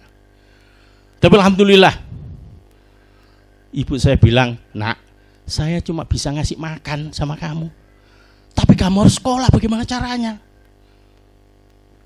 Sehingga semua punya aktivitas sendiri-sendiri. Adik saya yang sekarang kepala sekolah itu SMP sudah ngajar TK. Waktu itu masih boleh, tahun 80-an ke bawah. Ya alhamdulillah seperti itu. Udah jadi tentara, jadi polisi begitu ya. Alhamdulillah jadi guru. Dan ya, saya sendiri, saya sendiri waktu ditanya, karena kecil sudah tahu pesantren, saya ditanya, pernah guru saya yang nanya, kamu kepingin jadi apa besok-besok? Saya kepingin punya musola masjid kecil, di situ ngajar anak-anak sudah cukup, kalau rezeki sudah ditanggung Allah. Cuma itu. Tapi alhamdulillah, mohon maaf, santri saya juga ada yang jenderal di Jakarta, banyak, hampir menyebar. Alhamdulillah ya. Cuma itu yang saya sampaikan. Jadi sangat bertolak belakang. Ibu saya 9, janda, nggak ditinggali apa-apa sama sekali, nggak punya warisan kita. Ya alhamdulillah, saya mendidik anak saya niru ibu saya. Ibu saya itu kalau nyuruh tahajud kan pakai bekiak itu, toklak, anaknya bangun, nggak disuruh tapi saya nyuruh. Saya kelas 2 SD, kalau kamu tahajudnya nutuk 1 bulan, sangunya ditambah. Akhirnya aktif, sampai sakit juga mulai kelas SD. Alhamdulillah sekarang yang besar sudah menyelesaikan skripsi dan sudah nulis 3 buku di Gramedia, bahkan disuruh menjadi kontributor. Saya suruh jangan dulu, selesaikan dulu. Gimana? Saya jadi guru ngaji, anak kecil-kecil aja. Ya, saya juga bisa buat masjid sendiri, ya, yang di situ saya ngajar anak kecil-kecil. Alhamdulillah Allah sudah memberikan. Waktu saya ditanya, guru, kamu ingin jadi apa? Saya ingin jadi guru ngaji aja. Karena rezeki sudah ditanggung Allah. Masa saya dihidupkan Allah nggak dikasih rezeki? Mohon maaf. Assalamualaikum warahmatullahi wabarakatuh. Saya komentari Pak ya. Saya tidak setuju kalau Bapak tadi ngomong bertolak belakang dengan apa yang disampaikan oleh saya. Kalau kita Bapak memperhatikan betul apa yang disampaikan oleh Ustadz Misbahul Huda tadi, penekanannya Ustadz Misbahul Huda itu adalah pada bagaimana orang tua itu merasa tanggung jawabnya besar. Nah, jadi itu yang membuat itu saja. Jadi tanggung jawab, pertama, terus yang kedua yang saya lakukan lagi ya, bukan ayahnya Bapak ini tidak berperan di sini. Itu pun saya tidak. Dia berperan, Pak. Meskipun Bapak masih waktu itu masih SD kelas 6 umur 6 tahun apa itu. Bapak kan tidak tahu. Doanya Bapak itu gimana? Dan Bapak antum ini bisa membentuk ibu antum. Yang bisa membentuk ibu antum itu adalah Bapak antum sendiri. Sehingga waktu Bapak antum meninggal, ibu antum bisa apa tanggung jawabnya itu diteruskan. Jadi kita ini menghadapi keluarga itu yang paling penting adalah kualitas tanggung jawab. Gitu Ustaz. Baik, sedikit menambahkan saja bahwa Rasulullah juga tidak diasuh langsung oleh ayah. Tetapi ketika ayahnya tiada, ada figur ayah pengganti. Ya, Rasulullah waktu itu adalah setelah Abdul Muthalib adalah Abi Thalib sebagai figur ayah pengganti. Nah, untuk kasus Bapak tadi, betul menambahkan apa yang disampaikan Ustaz tadi, bahwa doa ayah komunitas kepada kegigihan ibu, atau bisa jadi secara nggak sadar, sungguhnya figur ayah itu pada kiai yang nanyain pengen jadi apa ngaji, atau mungkin pada adik-adiknya ternyata kakak yang paling tua menjadi figur ayah pengganti bagi anaknya. Sekaligus ini menjawab pertanyaan ibu-ibu biasanya, loh Pak, saya jadi single parent gimana kira-kira? Coba carikan figur ayah pengganti, entah paman, entah kakek, entah ustadz tetangga. Kalau ustadz tetangga yang ngomong istrinya, nanti jangan-jangan dikira kira-kira begitu. Nah, insya Allah akan berbeda. Testimoni pengakuan dari jamaah-jamaah yang saya isi, seorang ibu misalnya, dia merasakan punya anak 3, yang 2 itu ketunggon ayahnya, yang ragil itu tidak ketunggon karena meninggal waktu masih kecil. Itu beda banget. Sama bibitnya, sama rumahnya, sama anunya, beda banget. Dalam hal apa? Ketegaran, ketegasan, pengambilan keputusan, kearifan itu terasa beda. Wallahu a'lam bishawab. Mungkin yang lain bagaimana? Silakan Pak. Maju aja. Terima kasih. Assalamualaikum warahmatullahi wabarakatuh. Waalaikumsalam. Mohon maaf saya barangkali bagi-bagi waktu, mungkin ada yang lain Bapak mau cerita juga. Saya sedikit saja, tidak cerita pada diri saya, tapi langsung pada pengasuhan pendidikan anak. Saya punya anak 4. Anak yang pertama, saya anggap saya gagal mendidik, karena apa yang disampaikan oleh Ustadz Misbah tadi, saya belum bisa menerapkan. Jadi saya tidak hadir ketika anak saya membutuhkan. Itu anak pertama sehingga gagal, dalam arti sudah lulus sarjana, kalau sholat subuh masih harus dibangunkan. Kadang-kadang masih marah jika dibangunkan. Ini kegagalan yang saya rasakan. Kemudian beda dengan anak kedua, karena saya merasa ketika anak saya usia akil balik, usia SD kelas 6 atau SMP, usia SMP ketika anak mencari jati diri, kami tidak hadir. Karena kami selalu sibuk urusan organisasi ormas begitu. Nah, kegagalan anak pertama sebagai pelajaran bagi saya tidak ingin anak yang kedua gagal lagi. Sehingga anak kedua itu saya berusaha untuk hadir ketika anak saya membutuhkan. Alhamdulillah anak kedua beda jauh. Anak kedua azan belum dikumandangkan sudah siap-siap ke masjid. Jadi subuh pun tanpa membangunkan dia sudah program alarm bangun sendiri.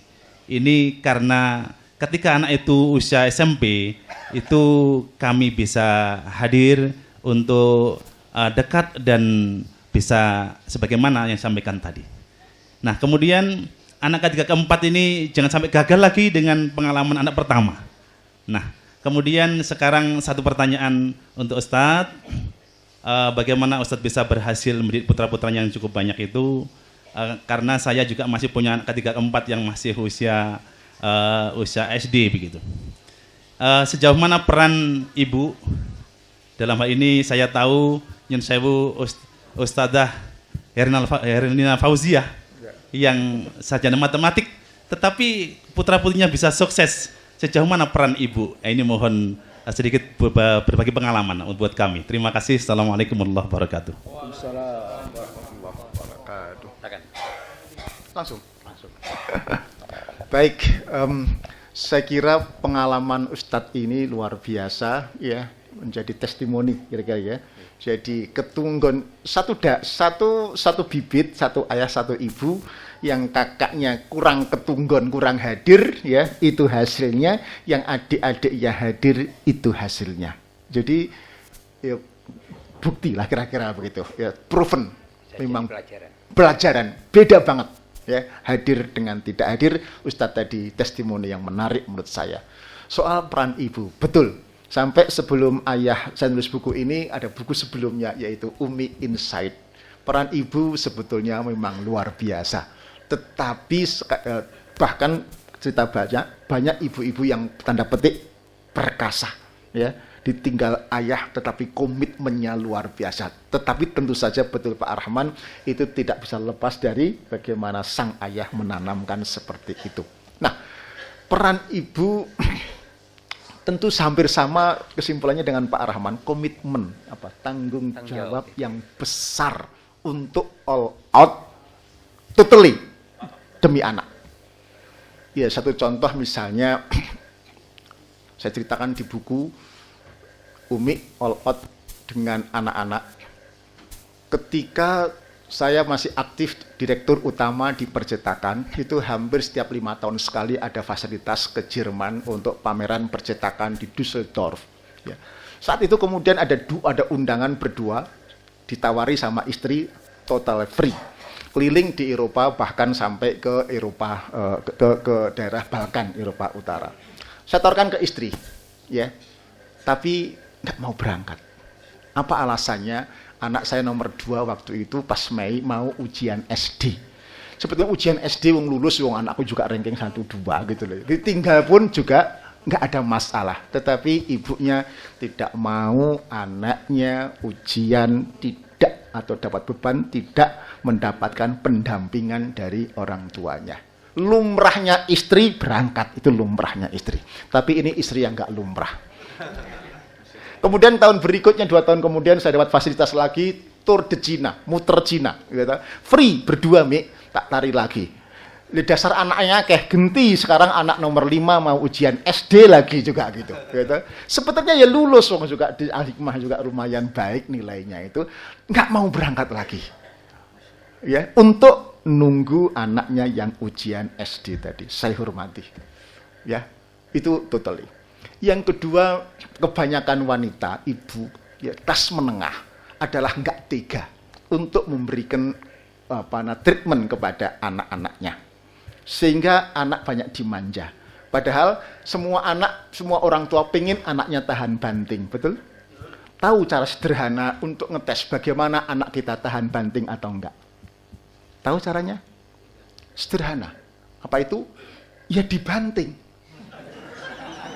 Loh, betul kan? Ngetes gimana? Mau ditanya, "Nak, apa kamu tahan banting?" Kan nggak bisa.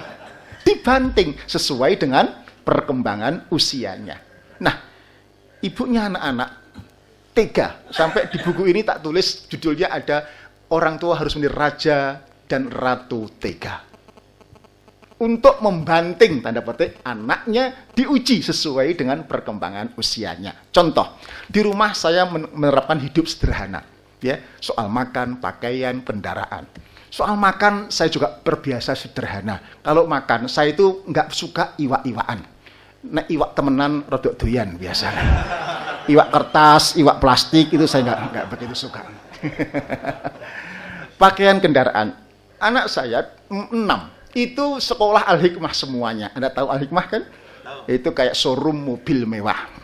Tetapi anak saya mulai kelas 2 SD selalu naik sepeda ontel. Ya, sepeda ontel. Kehujanan, jatuh rantainya lepas, tak biarkan. Terlambat ya biarkan. Oh, nggak dipateni ya terlambat ya, paling ya. Kemudian juga berkendaraan. Kemudian itu kelas 2 SD ya. Sampai kelas SMP yang lain sudah asal pakai mobil itu masih pakai standar ya. Paling dia naik kelas 2 baru sepeda motor, 2 SMA baru beli sepeda motor. Berpakaian juga begitu ya, ala kadarnya sudah. Sampai sekarang yang paling ragil kebablasan. Sepatunya sudah sobek, diajak ke toko sepatu nggak mau. Bekas kakaknya dipakai. Jebol lagi ganti sepatunya ayahnya bekas sepatu golep ya dipakai sekolah begitu. Ya Allah, diajak mau. Yang cewek juga begitu. Diajak ke toko-toko plaza enggak pernah dia. Apalagi ke Sogo, kemahalan, Matahari aja kemahalan. Sukanya di TC ya, atau pasar PS, PGS ya. Bahkan yang suka itu TP6. TP6 itu Tugu Pahlawan jam 6 pagi. Rombeng. Nah, ketika ditanamkan begitu, waduh, itu apa gampang? Ngomongnya gampang, prakteknya nggak gampang. Anak saya wedok itu ngefannya Super Junior. Aduh, ampun deh. Udah di plaza itu ngambil nggak karu-karuan, ya. Ngambilnya namanya cewek SMA, itu keinginan diambil semua. Sampai di kasir berantem dengan ibunya. Kalau bukan kebutuhan, dia keinginan nggak mau bayar. Di kasir sering ibu sama anak ini berantem, ya. Anaknya nangis di depan kasir, istri saya tak bergeming, dibiarkan. Berani tega nangis di depan di depan kasir untuk tegasan simplicity tadi. Alhamdulillah, ya nggak sulapan, 3 tahun lebih itu tangisan kayak begitu. Sekarang anaknya juga jadi, maksud saya jadi menjadi sederhana. Artinya apa? Terbentuk. Kuliah di UNER itu ada mobil nganggur naik sepeda motor, kepanasan, kehujanan, jatuh pernah di rel kereta api naik sepeda motor. Sampai sekarang bekerja naik sepeda motor. Ya, kakaknya juga begitu, ada mobil macam-macam ya naik sepeda motor. Gak bosi. Ya, gak bosi. Jadi berpakaian begitu, kendaraan begitu ya, ada mobil pakai, enggak ada ya seadanya. Nah, itu ibu harus tegas. Harus tego ya. Ada ibu-ibu yang anaknya kuliah gak tego dikonconi, oh nanti gimana pisah di Jogja, tak bilang sekelonono ibu anakmu sampai towek begitu. Khalifah Ali menegaskan kan, jadi raja itu cukup sampai 7 tahun, 8 tahun jadi tawanan. Apa artinya? Harus ada ketegasan, ketegaan. Kalau enggak ini manja terus, jangan kaget kalau anak panjangan bosi terus nanti. Malah bapak diinjak-injak dikongkoni, dianu. Itu karena kita terlambat untuk tadi. Baik, kira-kira begitu. Yang lain? Ya, Nunip. Bapak sana dulu. Monggo. Ini atau ini? Ada. Ngomong.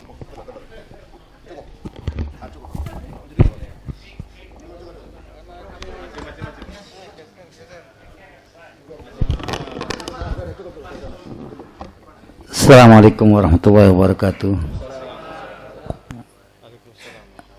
Nama saya Munif Bayaksud, Ustaz. Saya ingin testimoni dari hasil pendidikan orang tua saya terhadap anak-anaknya. Kalau bapak yang pertama tadi saudaranya 9, kami pun juga hampir sama 9. Dan apabila orang tua kami membangunkan satu-satu anaknya, kebetulan dari 9 itu yang terakhir itu keguguran. Jadi ada yang ada 8 perempuan, 2, 6 laki-laki. apabila Abah itu membangunkan anak-anaknya, satu persatu saya masih ingat sambil membaca surat, kalau nggak salah surat Fussilat yang bunyinya a'udzubillahi minasyaitonirrajim aqimis sholata liduluki syamsi ila ghazakil laili wa qur'an al-fajr dan seterusnya. Itu maaf saudara, jadi dari kesadaran Bapak itu sambil membaca, sambil menggabungkan anak-anaknya, beliau itu membagikan satu mochi besar, isinya itu susu sama kopi. Untuk anak-anaknya kelak setelah sholat subuh, silakan minum secangkir-secangkir. Kemudian apa yang disampaikan sama Ustadz tadi, saya teringat apabila kita saudara ada yang ngaji, beliau sambil mendengarkan sambil jalan, apabila ada satu yang keliru, beliau hanya mendehem saja, berarti kita suruh mengulangi. Itu yang kedua. Yang ketiga, mohon maaf, ini contoh buat kita bersama, terutama anak yang muda-muda, bahwa jangan gampangkan sholat subuh. Maaf, saya ahli nonton sepak bola karena bekas pemain sepak bola. Apapun piala champion, piala Eropa dan sebagainya, kalau kita nonton pada saat dengar adzan subuh, tinggalkan itu. Kita tidak tahu pada saat kita nonton itu, kita meninggal mendadak, kita rugi meninggalkan sholat subuh. Betul saja. Kemudian dari situ kita ambil ibroh bahwa untuk anak-anak kita atau adik kita yang hobi melek malam, mungkin karena masalah yang dengan Ustadz tadi, kita kuliah mengejar ujian dengan belajar semalam suntuk, ojo pada tak bahasa Surabaya, ojo terus sinau sampai tengah dalu subuh hilang ngantuk. Nah kalau kita, saya juga hobi lihat gerak jalan Surabaya Mojokerto. Ada orang Mojokerto banyak sih dia. Ya. Saya kalau nonton ini ambil posisi di dekat Masjid Al-Falah. Dekat Masjid Al-Falah. Tujuannya apa? Di sana kalau dengar subuh, saya tinggalkan ke Masjid Al-Falah setelah berjamaah subuh, pulangnya nonton lagi terus pulang. Itu dari pelajaran orang tua kita memperhatikan sholat berjamaah. Saya kira cukup begini. Demikian Ustaz. Assalamualaikum warahmatullahi wabarakatuh. Ya silakan. Ya, saya pikir tidak enggak perlu jawaban, hanya testimoni baik sekali, saya kira konkret seperti yang saya sampaikan.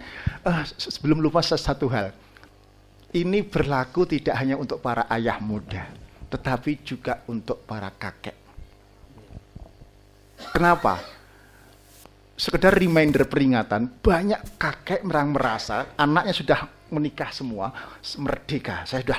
Anak saya sudah lepas, ya, bebas menjadi ayah. Menurut saya tidak.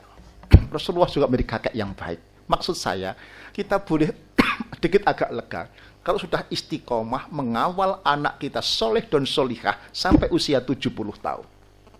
Kok bisa? Kira-kira begini, kita menikah usia 25, ya kurvanya. Lalu anak kita menikah, kita usia 50-an, betul? Kita punya cucu yang pertama, kira-kira usia 52, ya 51, 52, betul? Ya, itu. Cucu kita sudah bebas dari critical area, critical period, lulus SMA, ya, kira-kira 17 tahun. Kita usia berapa? Ya, 69, 70. Baru kita boleh lega. Mengapa? Pak Abdul Qadir pernah bercerita, namanya ada seorang tokoh yang luar biasa, anaknya tunggal, anaknya ngerti sekali, ya, dengan orang tuanya, ya, dengan orang tuanya hormat, bahkan disuruh pensiun, dia membiayai orang tuanya, dia gajinya dolar karena lulusan dari luar negeri, kemudian menikah dengan seorang istri di Jakarta, istrinya mungkin dari kelompok sosialita, ya, tetapi kemudian dia tidak cukup baik mendidik istrinya. Anaknya juga pinter luar biasa, anaknya satu di SMA 8, Anda tahu SMA 8 itu mesti pinter semuanya. Tapi betapa kagetnya ketika kemudian si anak yang SMA 8 itu terlibat narkoba dan kemudian penjara.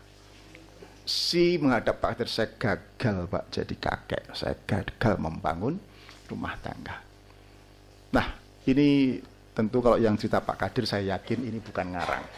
Ya, true story.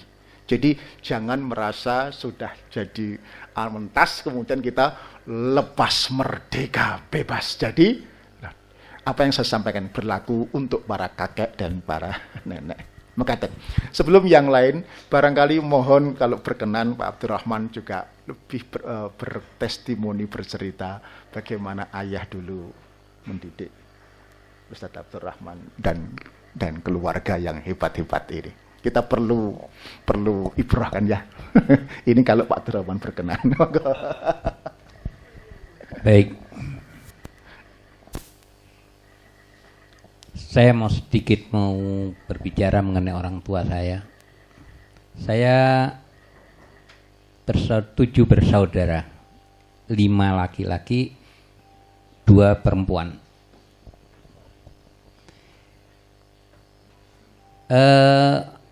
Saya dulu mulai SD itu hobi saya sepak bola. Ya. Saya sampai jadi pemain ya. Pemain sepak bola. Kemudian bukan hanya pemain saja, saya juga tahu sejarahnya. Setiap pemain-pemain baik nasional maupun internasional itu tahu, biografi mereka itu tahu. Sampai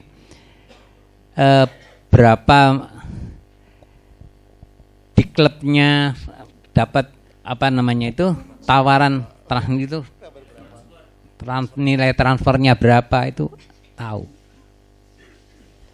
Satu kali tahun 74 ya, 1974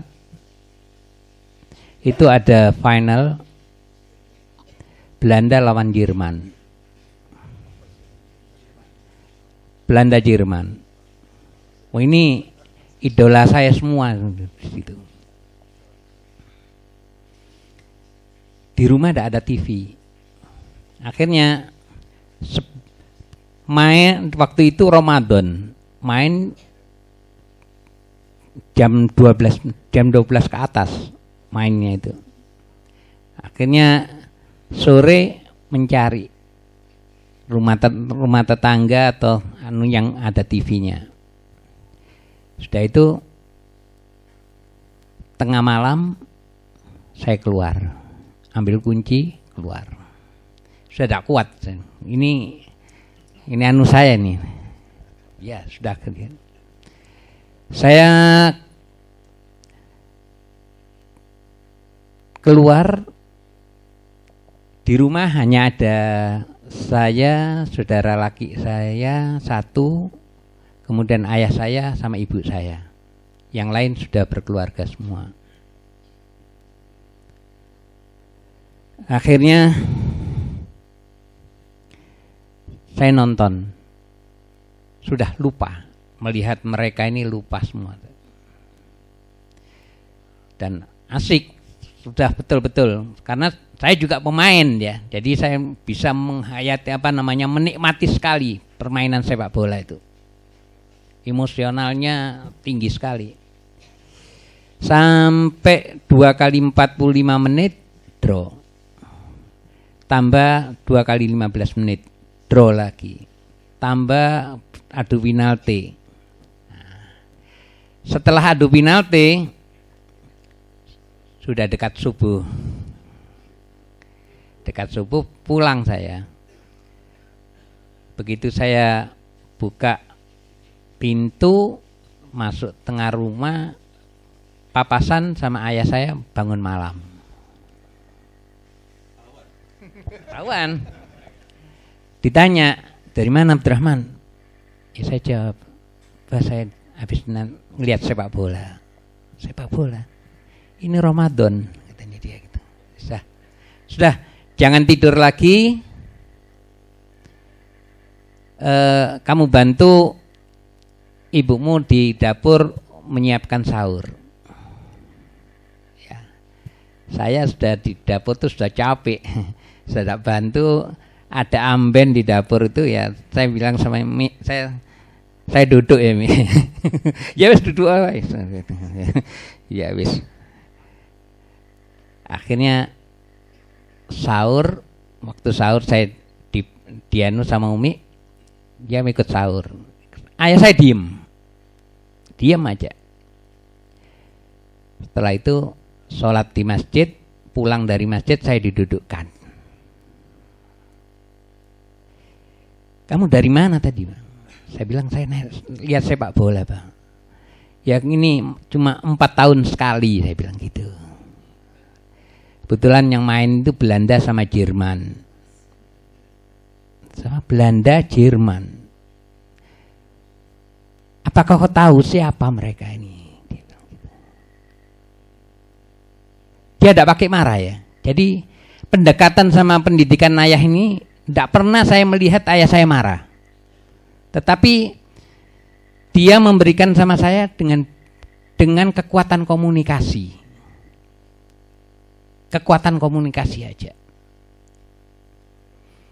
Kamu tahu siapa Belanda Jerman ini siapa? Ini mereka ini kan orang-orang kafir semua. Orang kafir semua. Loh, Pak, saya tidak cinta, tidak demen sama orangnya. Saya hanya kagum sama permainannya, sama sepak bolanya. Apa yang dia bilang? Jangan membohongi dirimu. Orang itu kalau sudah menjadi dia kagum menjadi idola, dia sudah menjadikan idola seseorang, segalanya akan membesarkan dia. Akhirnya sampai sekarang saya itu hafal hadis yang disampaikan oleh beliau itu ada 2 hadis yang maknanya sama. Dia bilang gini, perlihatan ini hadisnya Rasulullah SAW, anta ma'aman ahbabta. Ada lagi almar'u ma'aman ahabba. Maknanya sama, yaitu artinya engkau nanti di mahsyar akan dikumpulkan bareng dengan idolamu. Apa yang kau cintai? Terus dia menceritakan ada sahabat Nabi ini melihat sahabat ini tambah lama kok tambah pucet, tambah badannya kurus, tambah ini. Nabi itu sangat perhatian terhadap sahabatnya, melihat dia. Terus dipanggil sama Rasulullah SAW, ya fulan, saya melihat kamu kok gini. Ada problem apa kau? Mungkin kau ada utang atau apa? Saya mau bisa bantu bayar nanti. Ada problem apa? Katanya sahabat ini, enggak ya Rasulullah, saya tidak ada problem apa-apa. Loh, terus apa yang menyebabkan keadaanmu seperti gini? Terus sahabat itu bilang gini, Rasulullah, saya ini kepikiran saya ini ya.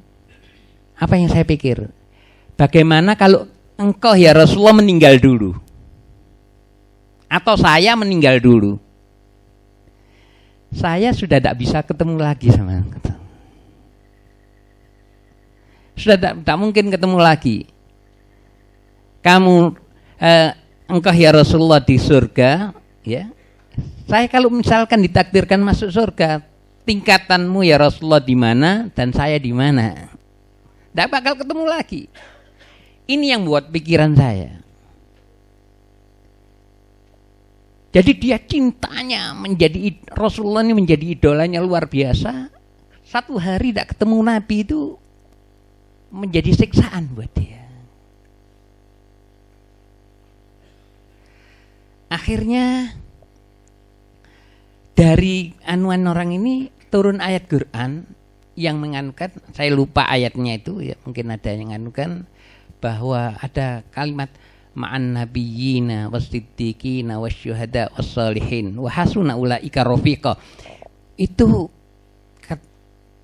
begitu ayat Quran ini turun, ayat ini turun, katanya para sahabat semua, saya tidak pernah segembira seperti turunnya ayat ini. Karena apa? Karena Allah Ta'ala akan menjanjikan bahwa kalau kita itu menjadi idola, kita itu para nabi, para siddiqin, para syuhada, sholihin, nanti kita akan dikumpulkan sama mereka. Dan kalau kita yang menjadi idola kita itu orang-orang kafir, ya kita dikumpulkan sama mereka. Nah ini habis itu ya, betul apa yang disampaikan oleh Ustadz itu. Kalau inspirasi orang tua itu komunikasi dengan anak tepat, dia masuk, itu tidak akan lupa selamanya dan menjadi motivasi kepada anak itu. Habis itu saya habis kemauan sepak bola itu habis, kepingin nonton pun habis. Padahal dulu itu Tambak Sari itu menjadi tujuan saya nomor 2 setelah saya kembali sekolah itu mesti Tambak Sari itu. Saya itu habis, tak pernah nonton, tak pernah apa. Apalagi saya nganukan masalah seperti ayah saya bilang, kalau kamu tidak cinta sama mereka, tidak mungkin kamu akan korbankan bangun malam untuk naik lihat sepak bola. Ini Ramadan. Dan ada satu perkataan beliau lagi yang penting ya, mungkin sebentar saya ini penting. Allah Ta'ala kan bilang, wa amma bi ni'mati rabbika fahaddits. Apa yang menjadi kenikmatanmu itu pasti akan ditanya sama Allah Ta'ala. Bahwa dia bilang sama saya, kau dikasih kenikmatan waktu muda, kau ada kekuatan, ada apa, ini kenikmatan semua waktu itu. Dan itu akan ditanya sama Allah Ta'ala. Ya Abdurrahman, kamu hari ini, jam ini saya kasih kenikmatan, kau pakai untuk apa? Apakah tidak malu kau? Saya pakai untuk naik lihat sepak bola ya Allah. Ini mungkin sedikit, ya saya bukan mau membanggakan orang tua saya, barangkali ini suatu berbagi kita ini di bagaimana membina keluarga itu. Saya kira cukup, waktunya sudah nanti satenya dingin nanti. Ya.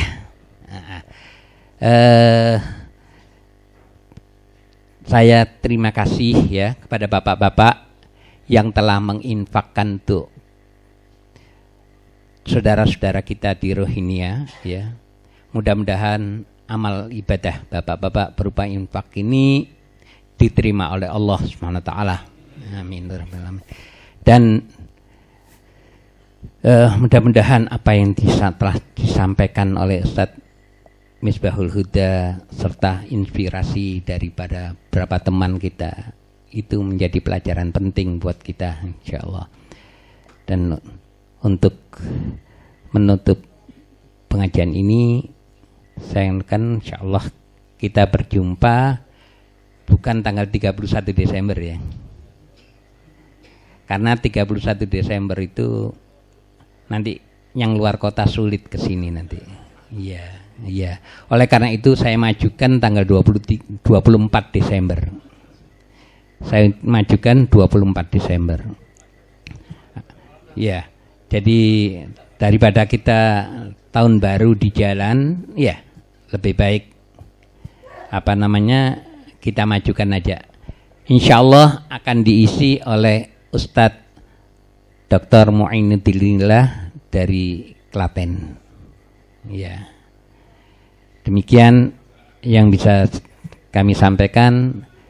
Kita tutup dengan doa kafaratul majelis. Subhanakallahumma bihamdika asyhadu an la ilaha illa anta astaghfiruka wa atubu ilaik. Wabillahi taufik wa hidayah. Wassalamualaikum warahmatullahi wabarakatuh.